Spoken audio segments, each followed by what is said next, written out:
जोहार गे गाते को तरास जीवन यूट्यूब चैनल रे आपे को सगुन दाराम मेनाआ। तेहना वीडियो रे बन नेला सान्थाली ओनोलिया को मन ᱧᱩᱛᱩᱢ को वीडियो मुचाद धाबी नेल ताबुन पे देला बन तबे वीडियो बन एहब लेगे। 1 नंबर क्वेश्चन तोड़े सुतम दो ओकय ओनोलिया बन मिताय कना। Option A Narayan Soren, B Thakur Prasad Murmu, C Kevalram Soren, D Jujhar Soren. नुआरना आंसर दो हुआ option A Narayan Soren. 2 number question संताली दो ओकय ओनोलिया बन मिताय कना।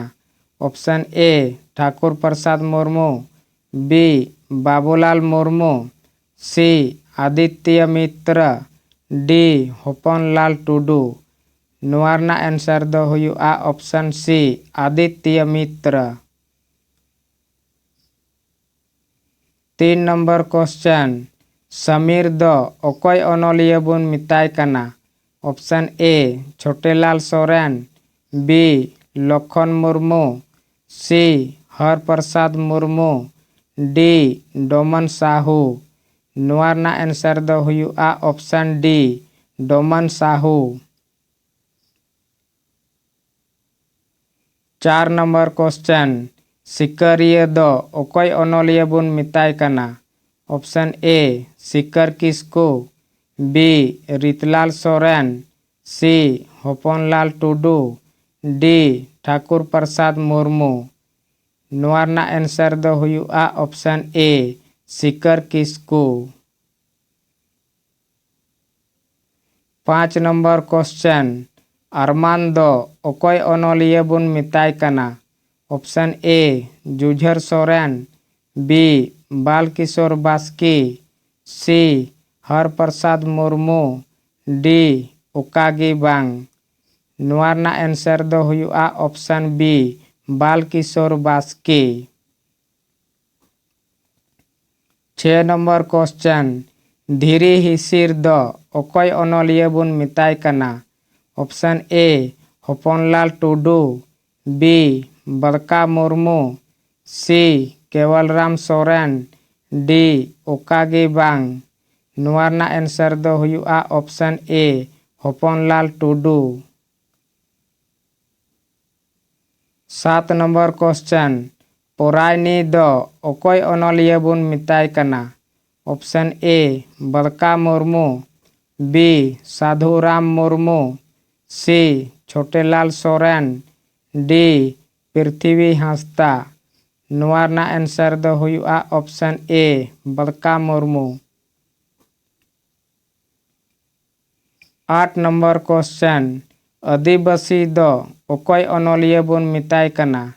Option A Bhagwat Murmu, B Babulal Murmu, C Sarda Prasad Murmu, D उकागी बांग।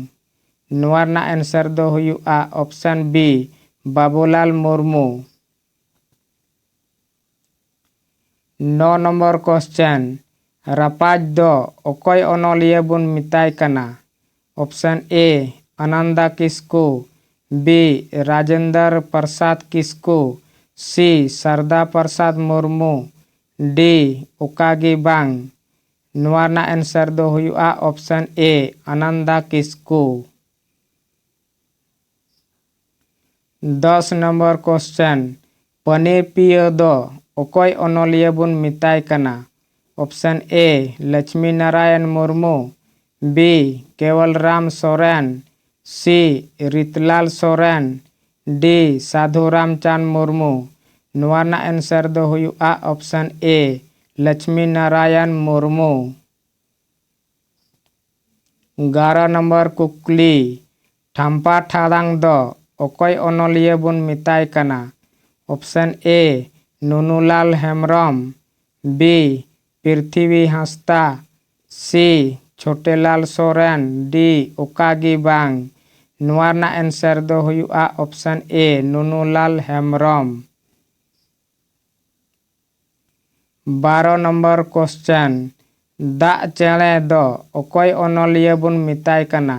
Option A Lodha Marandi, B Sujal Soren, C Gauhiram Hembram, D ओकागी बांग। नोआ ना आंसर दो हुआ option B Sujal Soren. 13 number question मे दाग दो अकोय अनलिया बुन मिताय कना।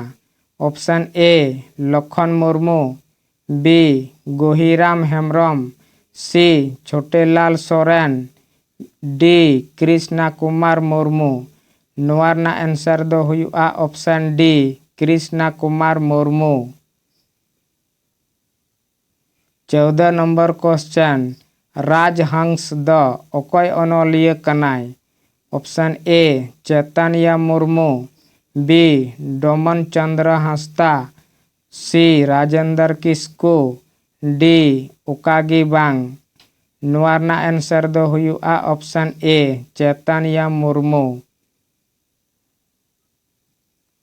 15 नंबर क्वेश्चन ऑल गुरु गोंके दो अकोय कनाय।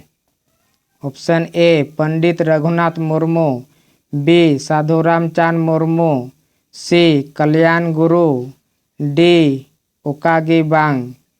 नोआ ना आंसर दो हुआ option A Pandit Raghunath Murmu. 16 number question रस्का दो अकोय अनलिया बुन मिताय कना। Option A Ramdas Tudu, B Thakur Prasad Murmu, C Ritlal Soren, D ओकागी बांग। नोआ ना आंसर दो हुआ option A Ramdas Tudu. 17 number question कवि गुरु दो अकोय बुन मिताय कना। Option A Sadhu Ramchand Murmu, B Pandit Raghunath Murmu, C Narayan Soren, D Ramdas Tudu. नोआ ना आंसर दो हुआ ऑप्शन ए साधु रामचांद मुर्मू।